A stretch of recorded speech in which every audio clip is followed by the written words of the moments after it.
welcome to New Tool Tuesday, a series where we share some of the latest tools and equipment released in the industry.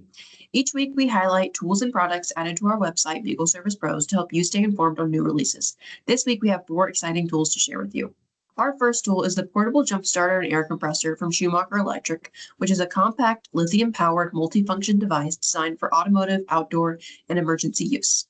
Next is the Lyle Corporation 90-degree electric connector pliers, which feature angled tips for easier access to hard-to-reach connectors. It's designed to remove many single and double connectors found on many cars, trucks, and heavy-duty vehicles. Our third tool is the Wheeler FAT Wrench Auto Torque, which features an ultra-precise digital torquing sensor to prevent damage and easy torque adjustments between 10 to 65 inch-pounds. Finally, our last tool is Snap-on's MT2600, which is a versatile diagnostic tool that provides intuitive access to diagnostic capabilities and OEM-specific coverage for 50 domestic, Asian, and European makes back to 1983. Thanks so much for joining me today for New Tool Tuesday. As always, if any of these products piqued your interest, just give us a shout on our socials.